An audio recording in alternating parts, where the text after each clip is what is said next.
বিশ্বের সবচেয়ে নিপীড়িত মানুষের দেশ ফিলিস্তিন। সেই ফিলিস্তিনকে স্বাধীন সার্বভৌম রাষ্ট্র হিসেবে রোববার আনুষ্ঠানিকভাবে স্বীকৃতি দিয়েছে যুক্তরাজ্য, কানাডা, অস্ট্রেলিয়া এবং পর্তুগাল।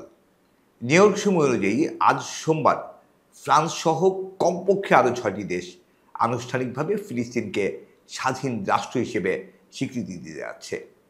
বিশ্বের প্রভাবশালী এই দেশগুলোর আনুষ্ঠানিক স্বীকৃতি ফিলিস্তিনবাসীর আত্মনিয়ন্ত্রণ অধিকার কি কায়েম করবে? আগ্রাসী ইসরায়েল দশকের পর দশক ধরে ফিলিস্তিনে যে ভয়াবহ জাতিগত নিধন এবং ধ্বংসযজ্ঞ চালাচ্ছে তার কি অবসান ঘটবে? ফিলিস্তিনের নারী, শিশু সহ অগণিত মানুষের জীবনে শান্তি ও নিরাপত্তা কি নিশ্চিত হবে? ফিলিস্তিনবাসী কি পাবে সত্যি স্বাধীনতা এবং সার্বভৌমত্বের স্বাদ?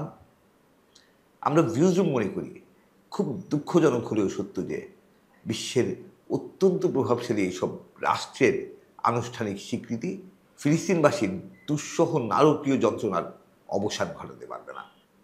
তারপরও আমরা এইসব দেশকে ধন্যবাদ জানাই, কারণ তারা শেষ পর্যন্ত স্বাধীন সার্বভৌম রাষ্ট্র হিসেবে ফিলিস্তিনকে স্বীকৃতি দিয়েছে কিংবা স্বীকৃতি দিতে যাচ্ছে।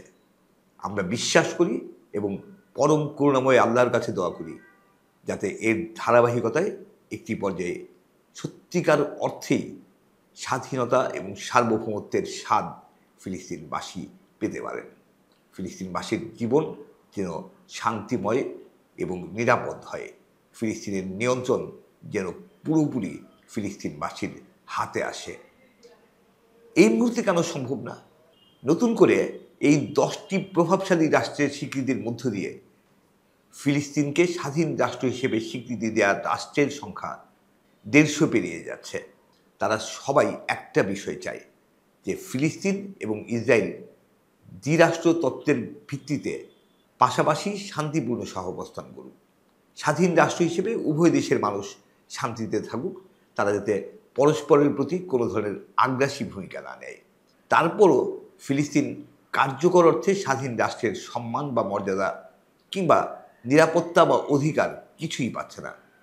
জাতিসংঘের পূর্ণ সদস্য পদ পাচ্ছে না। এটা ঘটছে মূলত যুক্তরাষ্ট্রের বিরোধিতার কারণে।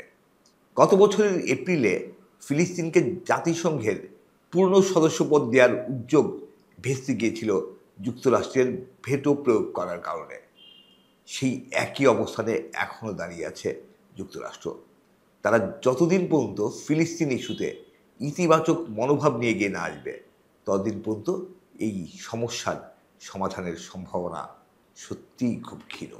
আমরা যতই চাই না কেন এই সমস্যা সহজে সমাধান হবে না যদি যুক্তরাষ্ট্র না চায়। আমরা এর প্রমাণ দেখেছি গতকালও। যুক্তরাজ্য, কানাডা, অস্ট্রেলিয়া এবং পর্তুগাল স্বীকৃতি দিল যেদিন, ঠিক সেদিন ইসরায়েলি বাহিনী ফিলিস্তিনের 75 জন নাগরিককে হত্যা করেছে। 2023 সালের 7ই অক্টোবরের পর থেকে ইসরায়েলিরা 65,283 জন ফিলিস্তিনিকে নির্মমভাবে হত্যা করেছে। আর ইসরায়েল এই সব কিছুই করছে যুক্তরাষ্ট্রের প্রশ্রয় পেয়ে, যুক্তরাষ্ট্রের সব ধরনের সহযোগিতা পেয়ে। যুক্তরাষ্ট্রের উপরে সারা বিশ্ব মিলে প্রবল চাপ তৈরি করতে হবে, নৈতিক চাপ তৈরি করতে হবে।